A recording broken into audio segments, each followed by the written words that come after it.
முன்னாள் அமைச்சர் ஏவா வேலு அவர்கள் தொடர்புடைய இடங்கள்ல ரைடு நடத்தப்பட்டுச்சு. அதற்கு பிறகு எம்எல்ஏக்கள் பேரம் விஷயத்துல முன்னாள் அமைச்சர் செந்தில் பாலாஜி தொடர்பு படுத்தியிருக்காரு அப்படிங்கிற ஒரு விஷயத்தையும் அமைச்சர் நிர்மல்குமார் ஒரு குற்றச்சாட்டாக முன் வச்சிருந்தாரு. அதே நேரத்தில் அசோக்குமார் முன்ஜாமீன் மனு, இது மாதிரியான விஷயங்கள், தற்போது ஏவா வேலு அவர்கள் மருத்துவமனையில் அனுமதி, இந்த மாதிரியான விஷயங்கள் எல்லாம் பார்க்கும்போது தொடர்ந்து திமுகவை சேர்ந்த முக்கிய நபர்கள், முக்கிய புள்ளிகள் குறிவைக்கப்படுறாங்க தாவேகாவால அப்படிங்கிற ஒரு பார்வையில பார்க்கணுமா?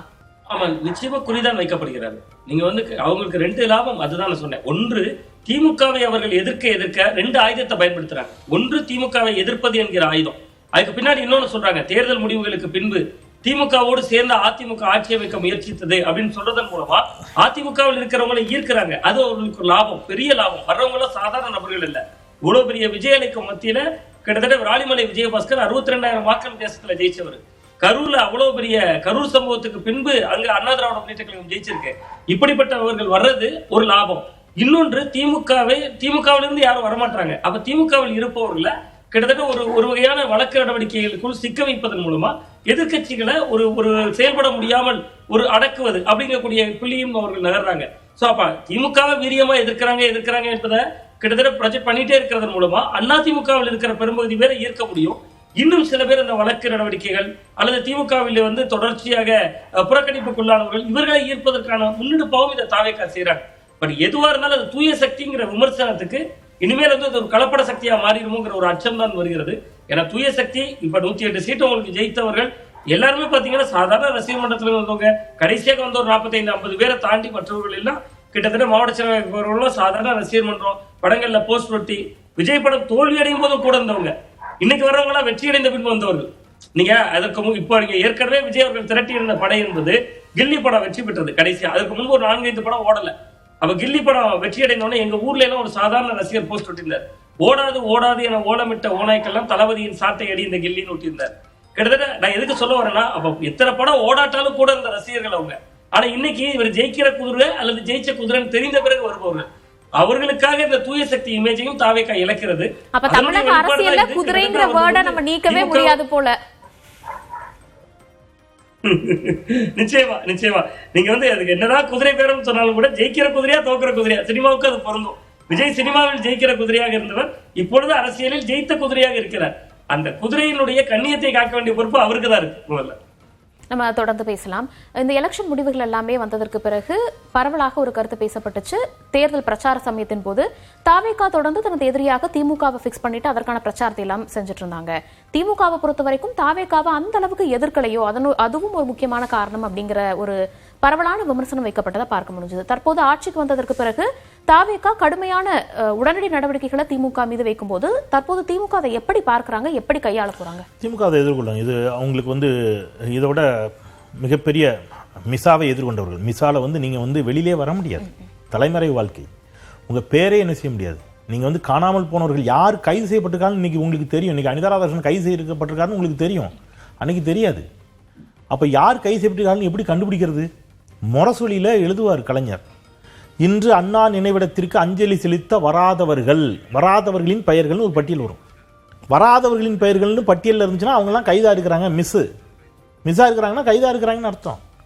அப்படி கொடூரமான மிசாவை எதிர்கொண்டு வந்தவர்கள். 91 2 இடங்கள் பரிதியும் கலைஞர் மட்டும் வெற்றி பெற்ற போது அவ்வளவு ஆக்ரோஷமான ஜெயலலிதா அவர்களை எதிர்த்து நின்னவங்க. ராஜீவ் படுகொலைக்கு காரணம் திமுக தான் என்று பழி போடப்பட்டு முரசொலி அலுவலகம் தீக்கிரையாக்கப்படுகிறது. திமுக காரன் எவனை பார்த்தாலும் ரோட்ல பார்த்தா அடிச்சாங்க, வெட்டினாங்க, குத்துனாங்க. பல பேர் பெரிய அளவில் பாதிக்கப்பட்டார்கள். திமுக கொடிக்கம்பங்கள் அனைத்தும் வெட்டி சாய்க்கப்பட்டன. சரிங்களா? மிக கொடூரமான காலகட்டம். அதை தாண்டி அவன் நின்று ஃபைட் பண்ணாது திமுக. இதெல்லாவற்றையும் விட நீங்க பல தோல்விகளை கடந்த 10 ஆண்டுகளாக ஆட்சியில் இல்லாத திமுக, மோடியினுடைய அடக்குமுறைகளை சந்தித்த திமுக. அதனால இதெல்லாம் அவங்களுக்கு ரொம்ப பெரிய விஷயம் கிடையாது. ஆனால் நான் ஒன்று சொல்றேன், நீங்க 91 முதல் 96 வரையிலான ஜெயலலிதா அம்மையாருடைய ஆட்சிக்கு பிறகு 96 திமுக ஆட்சி பொறுப்பேற்ற பிறகு ஜெயலலிதா அம்மையாரின் மீதான ஊழல் வழக்குகளை விசாரிப்பதற்கென்று தனி நீதிமன்றம் அமைத்து முறையா ஒரு விசாரணை போகுது. 96 ஜெயலலிதா அம்மையாரை தோல்வியடைந்தார். மக்கள் தேர்தலில் தண்டித்து விட்டார்கள். யார? ஜெயலலிதா அம்மாவை. ஆனால் திமுக அப்போ ஒரு தவறு செஞ்சது. என்ன அப்படின்னு கேட்டீங்கன்னா, 2001 தேர்தலில் பாஜகவோடு கூட்டணி, அது ஒரு தவறு. இன்னொன்று 2001 தேர்தலிலும் மீண்டும் ஜெயலலிதா அம்மையாரின் மீது அதே குற்றச்சாட்டை வச்சாங்க. பாருங்க, இவ்வளவு சேலை, இவ்வளவு செருப்பு, இவ்வளவு நகை என்பது போன்ற வைத்த போது மக்கள் அதை ஏற்றுக்கொள்ளவில்லை. ரைட்டுங்களா? நீங்க ஜெயலலிதா அம்மா ஆட்சிக்கு வந்த உடனே என்ன பண்ணாங்கன்னு கேட்டீங்கன்னா, உடனடியாக கலைஞரை நள்ளிரவில் புகுந்து வீட்டில் புகுந்து கைது பண்ணாங்க. அதையும் மக்கள் ஏற்றுக்கொள்ளவில்லை, ரசிக்கவில்லை. அப்போ மக்கள் என்ன நினைக்கிறான், நீங்க 2 பேரும் சண்டை போட்டுட்டு இருக்கிறதுக்கு அல்ல நாங்கள் உங்களுக்கு ஓட்டு போட்டது. அதிலிருந்து புரிந்து கொண்டதால் தான் அதன் பிறகு ஜெயலலிதா அம்மையாரும் சரி, இப்ப கடந்த 5 ஆண்டுகளில் திமுக சரி ஒரு விஷயத்தை உறுதியா இருந்தாங்க. என்னன்னா, நடவடிக்கைகள் எடுப்போம், வழக்கு போடுவோம், சார்ஜ் ஷீட் ஃபைல் பண்ணுவோம், நீதிமன்றத்துக்கு போட்டோம். அரஸ்ட்ங்கிறது என்ன கிடையாது. நீதிமன்றத்தில் சார்ஜ் ஷீட் ஃபைல் பண்ணி அந்த வழக்கு அடுத்த கட்டத்துக்கு போகின்ற பொழுது நீதிமன்றத்தின் மூலமாக அவர்கள் தண்டனை பெற்று அவங்க என்ன செய்யட்டும், உள்ள போகட்டும். விசாரணை என்ற பேர்ல கைது பண்றது, 1 வாரம் உள்ள வைக்கிறது, 2 வாரம் உள்ள வைக்கிறது, அவங்க பெயில் வாங்கிட்டு எப்படி வெளியில வர போறாங்க? பெயில் வந்துடும். இப்போ நீங்கள் இந்த வழக்கெல்லாம் கொஞ்சம் உங்களுக்கு நான் நினைவுபடுத்தினேன். 2 பெரிய கண்டெய்னர் பிடிபட்டுச்சுங்கிற வழக்கு ஞாபகம் இருக்கா உங்களுக்கு? பெரிய கண்டெய்னரில் வந்து நீங்கள் அப்போ மேபி ஸ்டூடெண்டாக இருந்திருப்பீங்க. 2 கண்டெய்னர் வந்து பிடிபட்டுச்சு. அதில் பல 100 கோடி ரூபா பணம் இருந்துச்சு. அந்த கண்டெய்னர் இப்போ எங்கே போச்சு, அந்த வழக்கு என்னாச்சு, யாருக்காவது தெரியுமா? யாருக்கு தெரியும்? சரி, கொஞ்ச நாளைக்கு முன்னாடி எல்லாருக்கும் நினைவு இருக்கிற வழக்கு சொல்கிறேன். 1000 கோடி ரூபாய் டாஸ்மாக் ஊழல்னு ஒரு கதையை கிளப்பினாங்களே, அது இப்போ என்னாச்சு? அந்த வழக்கு எங்கே போச்சு? திருச்செந்தூர் வேல் காணாமல் போச்சுன்னு ஒரு வழக்கு, என்ன ஆச்சுன்னு யாருக்காவது தெரியுமா? ஊழல் வழக்குகள் வந்து இங்கே என்ன ஆயிருக்குது, அதில் நீங்கள் கைது பண்ணி வந்து சிறையில் வைக்கிறதுங்கிறது வெறும் பழிவாங்கும் நடவடிக்கை, அவ்வளோதானே தவிர நான் வந்து ஒரு காங்கிரஸ்காரரை உள்ள விட மாட்டேன், ஊழல் செஞ்சவர்களெல்லாம் தண்டிப்பேன்னு மோடி சொன்னார். இன்றைக்கு 10 ஆண்டுகளை தாண்டி 12-13 ஆண்டுகளை நோக்கி நகர்றாங்கல்ல. இதுவரைக்கும் காங்கிரஸ் கட்சியை சேர்ந்த எத்தனை பேரை வந்து மோடி வந்து கன்விக்ஷன் வாங்கி கொடுத்துருக்கான்னு சொல்லுங்க. அப்போ பிரச்சனை என்னன்னா, நான் இன்னொரு முக்கியமான கருத்து சொல்லிடுறேன். நீங்க வந்து ஒரு வாதத்தை வைக்கிறாங்க, இயற்கை தாயின் செல் இடையூறுக்கு மன்னிக்கும். தற்போது அனிதா ராதாகிருஷ்ணன் அவர்கள் ஒரு விஷயத்தை குறிப்பிட்டிருக்காரு. விஜயை மட்டுமல்ல, யாரையும் எதிர்கொள்வேன் அப்படிங்கிற ஒரு விஷயத்தை அனிதா ராதாகிருஷ்ணன் அவர்கள் குறிப்பிட்டிருக்காரு. முதல்வரை தாண்டி மற்றவர்களையும் எதிர்கொள்வேன் அப்படின்னு அவர் சொல்றதன் மூலமாக அவர் என்ன விஷயத்தை சொல்ல வராரு? இல்ல, முதல்வர் இல்ல, நீங்க இதுக்கு பின்னாடி ஒருவேளை பாஜக இருக்கலாம்னு நினைக்கிறாரு, யாருக்கு தெரியும்?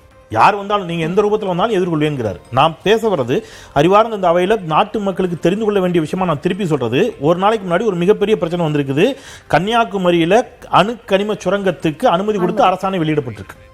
ஆனா விஜய் அவர்கள் தன்னுடைய செயற்குழுல போட்ட தீர்மானம் என்ன தெரியுமா? இந்த அணுக்கனிம சுரங்க திட்டத்தை நடைமுறைப்படுத்த ஒன்றிய அரசு முயற்சிக்கிறது. தென் தமிழ்நாட்டை பால்படுத்தும் இன்னொரு முயற்சியே இது.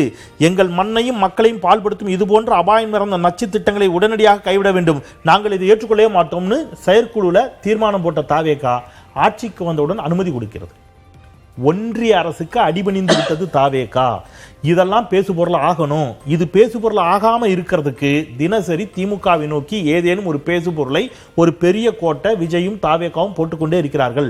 அதற்குன்னு அவங்க கிட்ட ஒரு பெரிய டீம் இருக்குது. அந்த டீம் டெய்லி உட்கார்ந்து யோசிச்சு நாளைக்கு காலையில் இந்த பிரச்சனை பெருசாக போகுது, இதை பெருசாகாம மாத்துறதுக்கு என்ன பண்றது, அதை விட ஒரு பெரிய கோடு போடணும்னு போடுறாங்க. அந்த கோட்டின் பின்னால் சமூகம் ஓடிக்கொண்டிருக்கிறது. அதை விவாதிக்கிறோம். எது மக்கள் பிரச்சனையோ அதை விவாதிக்காம கடந்து போயிடும். பேசலாம். தற்போது சட்டமன்ற உறுப்பினர் விசாரணைக்கு பிறகு அனிதா ராதாகிருஷ்ணன் பேசியிருக்கிறார். அந்த தகவல்களை பார்க்கலாம்.